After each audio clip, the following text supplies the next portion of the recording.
Alexander Kane, a ruthless tycoon, publicly humiliates Lily Harper, a waitress who works hard to support her family. What Alexander doesn't realize is that Lily is his former teenage crush, the girl he abandoned to follow his ambition for wealth.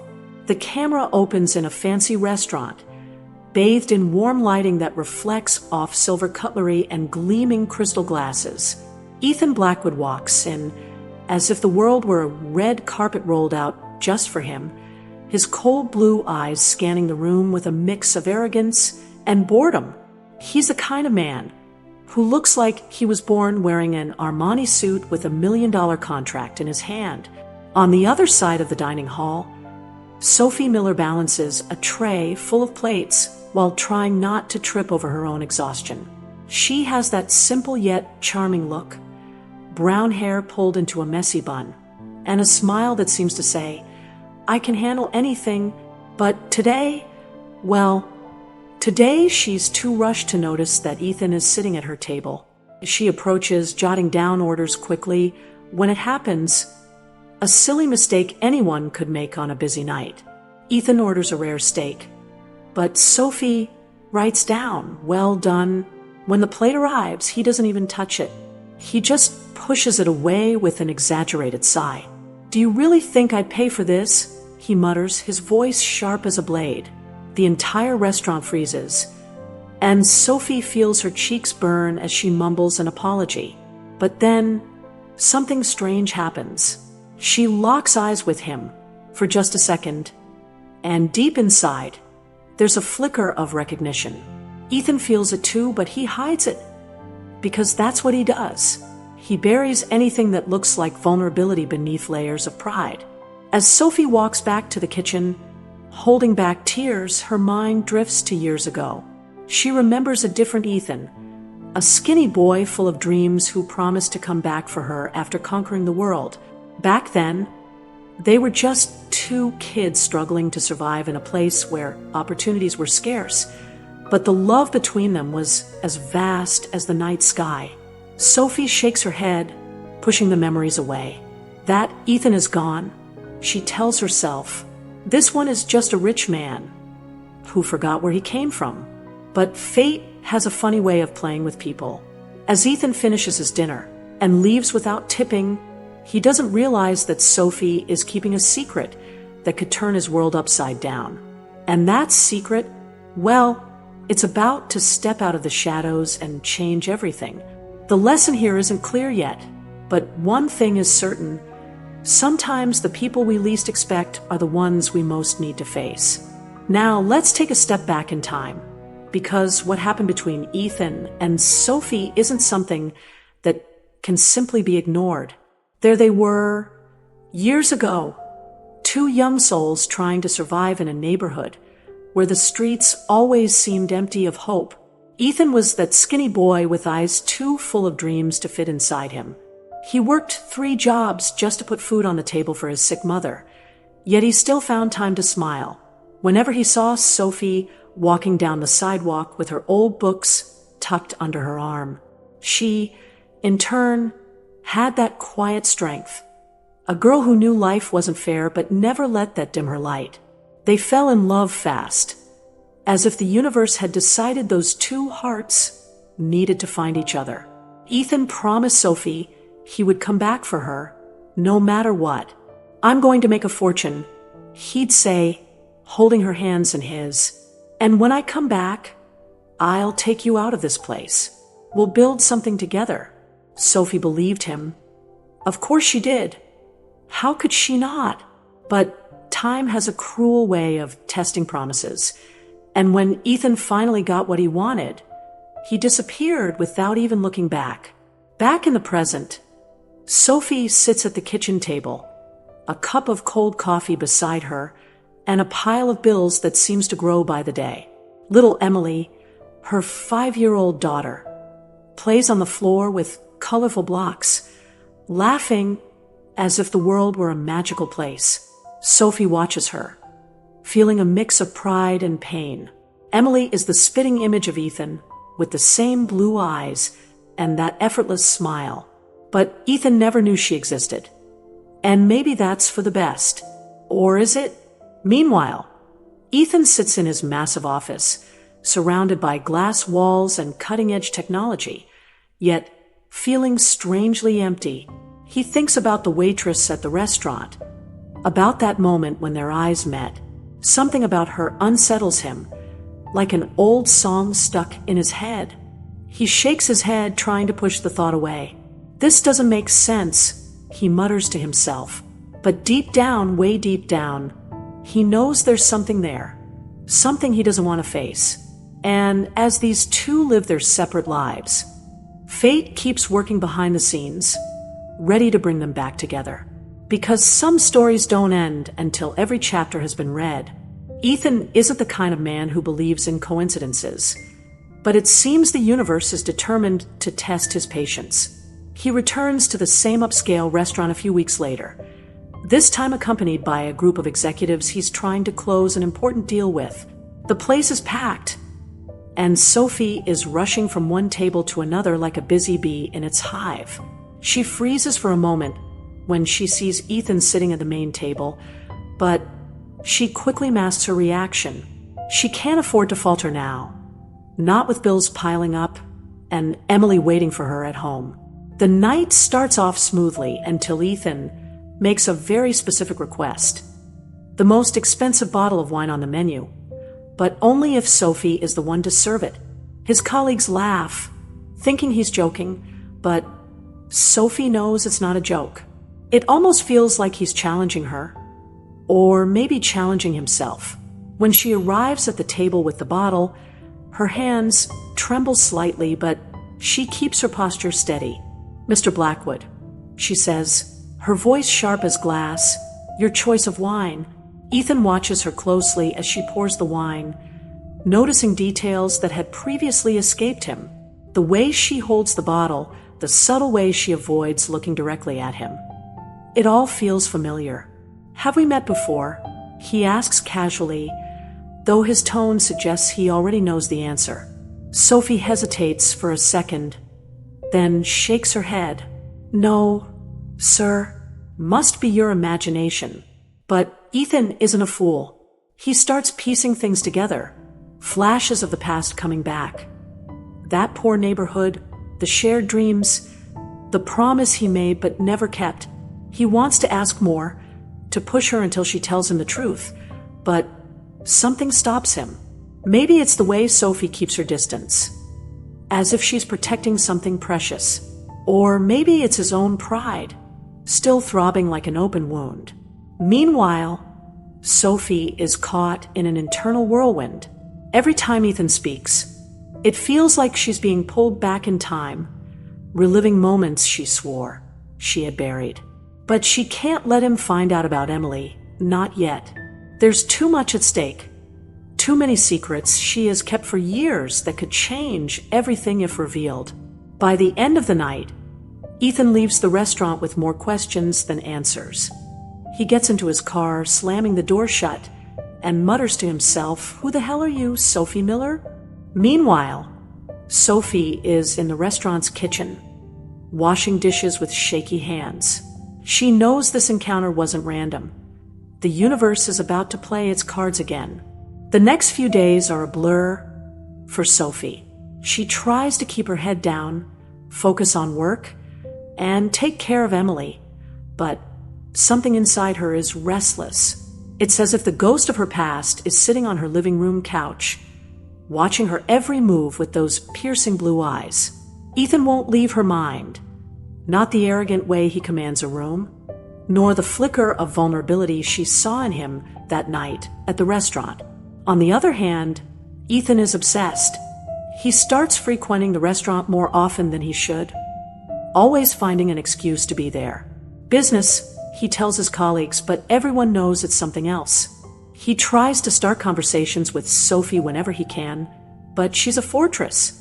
She responds only when necessary, avoids eye contact, and makes sure to keep him at a distance. Until one day, everything changes. It's pouring rain when Sophie leaves the restaurant after a long and exhausting shift. She stands on the sidewalk, trying to open her umbrella, while juggling her purse and a grocery bag. Suddenly, a car pulls up beside her. A sleek black car she recognizes immediately.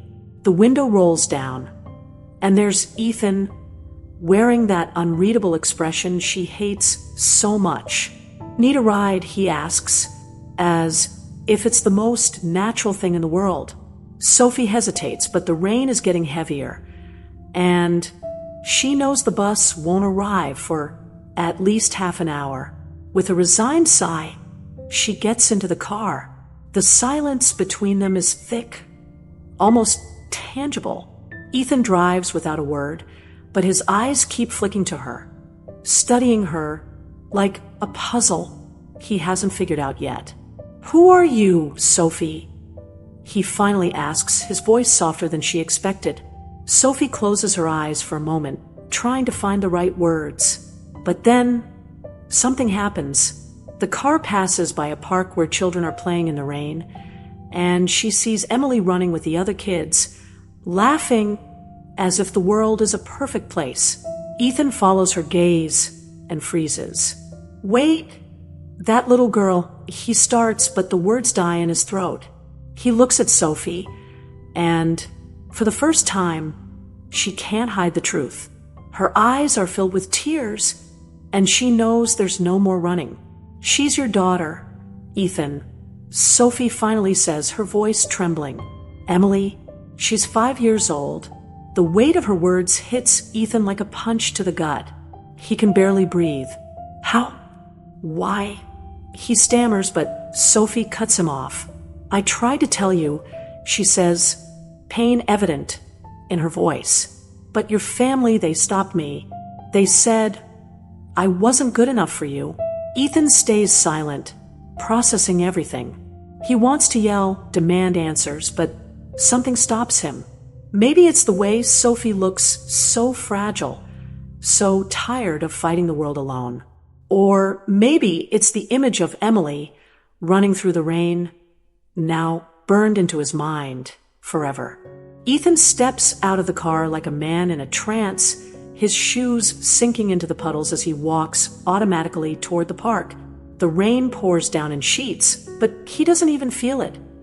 All he can see is Emily, that little girl with brown curls and blue eyes so much like his own, running and laughing as if the world were a magical place. He stops a few meters away, watching her as if she were a mirage, something that could disappear at any moment. Sophie runs after him, trying to pull him back to reality. "Ethan, please," she pleads, but he barely hears her. His eyes are locked on Emily, and his face is a storm of emotions: shock, anger, guilt, and something deeper, something he can't quite name. Finally, he turns to Sophie, his voice rough with emotion. "Why did you keep this from me?" he asks, each word heavy as lead. "I didn't keep it from you." Sophie fires back, tears mixing with the rain on her face. "I tried to find you, Ethan. I wrote letters, I called your office, but your family, they blocked me at every turn. They said I was a distraction, that you needed to focus on your career. They made me believe you didn't want anything to do with me." Ethan freezes. He knows all too well the dirty games his family plays, how they've always prioritized money and status above everything, even people. But hearing it now, knowing they interfered in his life this way, feels like a punch to the chest. A burning anger rises in his throat. But beneath it, there's a deeper sorrow. How could he have let this happen? How could he have lost 5 years of his own daughter's life? Emily, sensing something is wrong, runs to Sophie and grabs her hand. "Mommy, who is that man?" she asks, looking at Ethan with innocent curiosity. Sophie hesitates, unsure of what to say, but before she can answer, Ethan takes a step forward. He kneels to Emily's level, trying to smile despite the storm raging inside him. "Hi, Emily," he says softly. "I'm a friend of your mom's."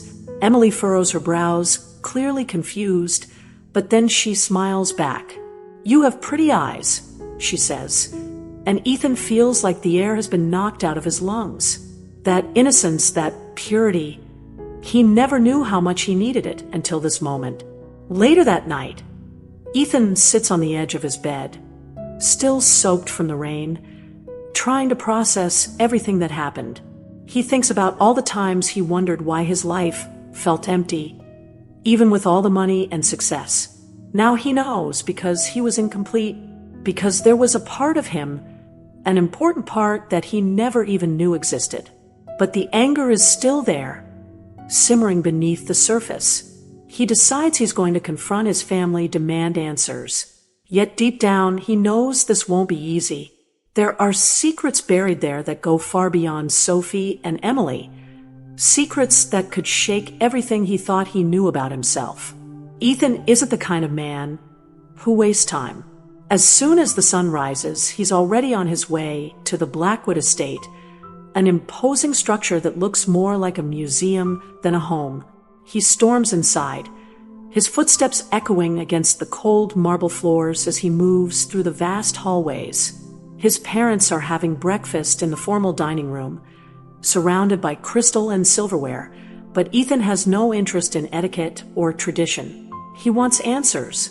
"You have 5 minutes to explain why you lied to me for 5 years," he snaps, his voice cutting through the air like a knife. His mother, always composed, carefully sets her teacup onto its saucer, as if that small act could somehow soothe him. "Ethan, dear, whatever are you talking about?" she asks, but there's the faintest tremor in her voice. "Don't pretend you don't know." He explodes, slamming his hands down on the table so hard the silverware rattles. "Sophie Miller, Emily, my daughter, you knew everything and kept it from me."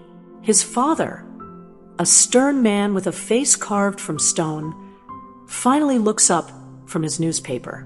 "Ethan, you were building an empire. We couldn't let some waitress derail your future." "Some waitress?" Ethan repeats, incredulous, his anger burning hotter. "She wasn't just some waitress. She was—" He stops, swallowing the words before they escape. He can't admit it, not even to himself. How much Sophie meant to him. How much she still does. His mother intervenes, her voice soft but firm. "We did what we thought was best for you, darling. That girl never would have been accepted in our world. You needed to focus on your future, not distractions."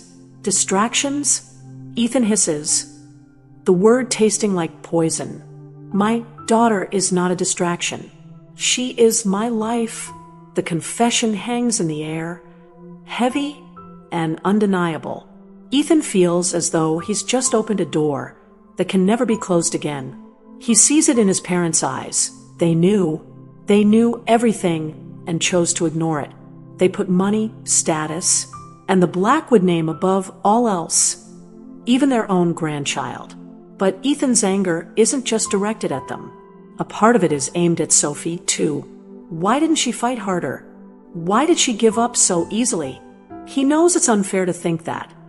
After all, it was his family that blocked every attempt she made, but the pain and frustration are too raw to be rationalized.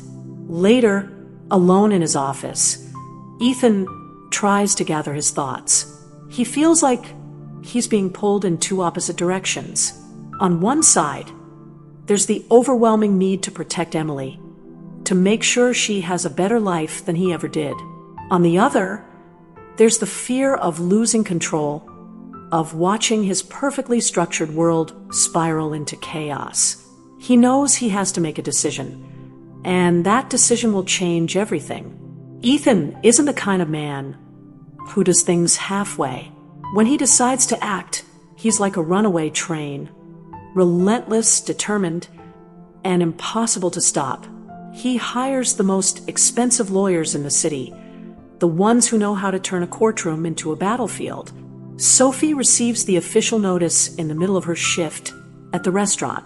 Her hands shake so badly that she can barely hold the paper. Ethan is filing for custody of Emily.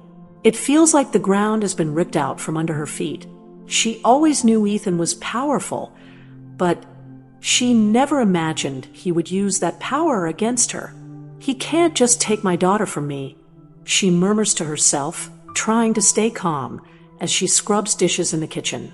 But inside, she's spiraling into panic. The following days are pure chaos.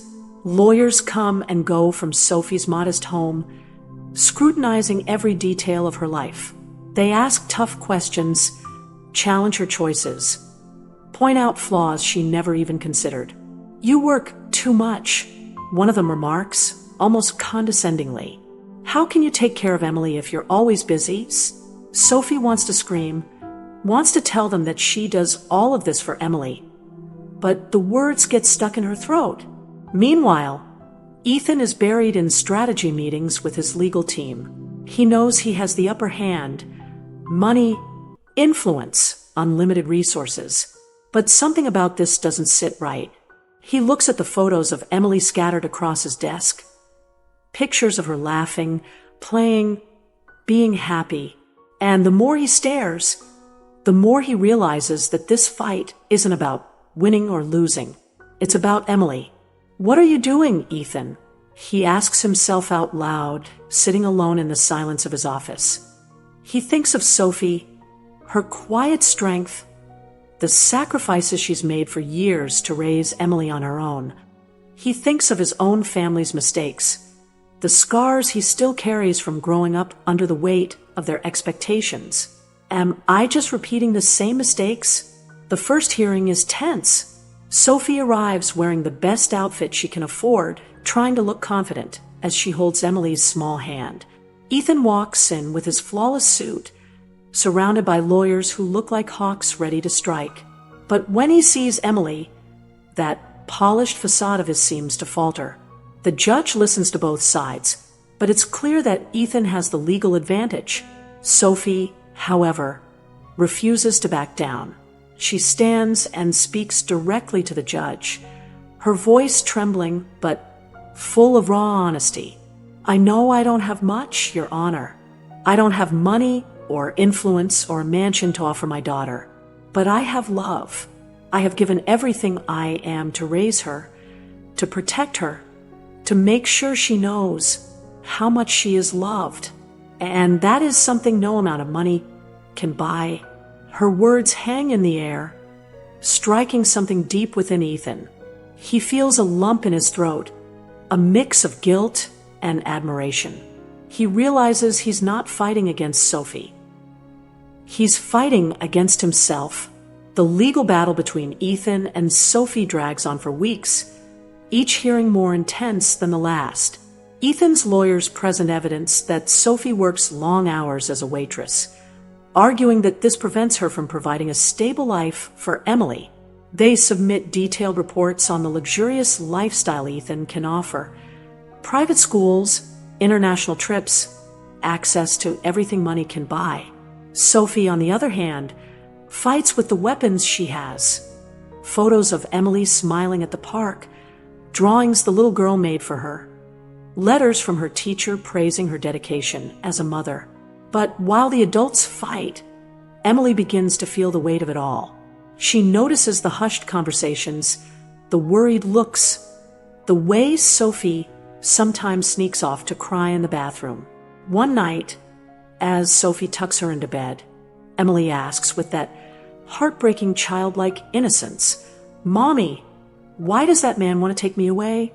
Sophie feels her heart tighten, but forces a smile. "He's not going to take you, my love. I promise." But even she knows that promise is fragile, almost impossible to keep. Ethan, on the other hand, is trapped in his own personal hell. He starts noticing little things: the way Emily runs to Sophie whenever she's scared, the sparkle in her eyes when she talks about her mother, the unconditional love that radiates from every gesture. He also begins to see Sophie differently. She's no longer just the waitress he once humiliated at the restaurant, or the woman who kept his daughter from him. She's a fighter, a mother who sacrificed everything to raise Emily with dignity and love. One night, after yet another exhausting hearing, Ethan returns home and sits by the pool, staring at the moon's reflection on the water. He thinks about his own childhood, how he grew up surrounded by wealth but never felt the warmth of a real home. He remembers his father's harsh words, the constant criticism, the feeling of never being enough. And then he thinks of Emily, so full of life and happiness, and realizes he's about to do to her what was done to him. Prioritize power and status over love. I'm making the same mistakes, he murmurs to himself, his voice hoarse with emotion. He thinks of Sophie again, of the way she spoke to the judge about the love she gives their daughter. Those words stayed with him, a lesson he needed to learn but had been ignoring. The next day, Ethan does something unexpected. He dismisses his lawyers and asks to speak with Sophie directly. When she meets him at the park where everything began, he's sitting on a bench, watching Emily play on the swings. "I want to apologize," he says, getting straight to the point. "I acted like an arrogant idiot, thinking money could replace love. That's not fair. To you or to Emily." Sophie remains silent for a moment, letting the words sink in. She wants to trust him, but there's still fear in her eyes. And now, what happens next? "I want to be part of her life," Ethan says, his voice sincere. "But not as a judge or an opponent, as a father. If you'll let me." Ethan knows that asking for a second chance isn't enough. He needs to prove it. He starts slow with small gestures that show Sophie and Emily he means what he says. At first, it's simple things like showing up at the park to play with Emily, bringing popcorn, and an awkward smile.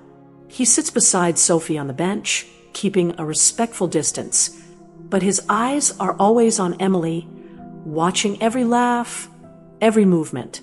"Can you teach me how to do this right?" he asks one day, holding up a notebook where he's attempted to draw something resembling the cats Emily loves to doodle.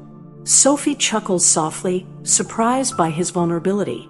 "You really have no talent for this, do you?" she teases, but there's a lighter tone in her voice now. She takes the notebook and shows him how to make the lines right. It's a small, almost insignificant moment, but it carries so much meaning. Over time, Ethan starts becoming more involved in Emily's life. He helps her with homework, takes her out for ice cream after school, and even learns how to braid her hair, even though his braids end up messy and uneven. Emily, in turn, starts calling him Dad timidly, as if testing the word. Each time she says it, Ethan feels a tightness in his chest, a mix of guilt for all the time he lost and gratitude for being here now. But Sophie still has her reservations. She sees Ethan's efforts and wants to believe in him, but years of pain and abandonment have left deep scars. "I just need to know you're not going to disappear again," she says one night while Emily sleeps upstairs. Her voice is soft, but carries the weight of everything she's been through. "I won't," Ethan promises, looking straight into her eyes. "I'm not that guy who ran away anymore. I know what matters now." He also starts helping Sophie in practical ways. He covers medical bills she had been struggling to pay, offers financial support without making a big deal out of it, and even finds her a better job at a quieter restaurant. "You don't have to do this," Sophie says once, hesitant. "I know," Ethan replies with a small smile, "but I want to, for both of you." Sophie realizes that Ethan isn't just trying to rebuild his relationship with Emily. He's trying to rebuild things with her, too. He doesn't try to erase the past, but he's willing to face it. They begin talking more, about simple things and harder ones, about the love they had, the mistakes they made, the future they might be able to create together. One night, as they tuck Emily into bed, Ethan holds Sophie's hand for just a moment longer than necessary.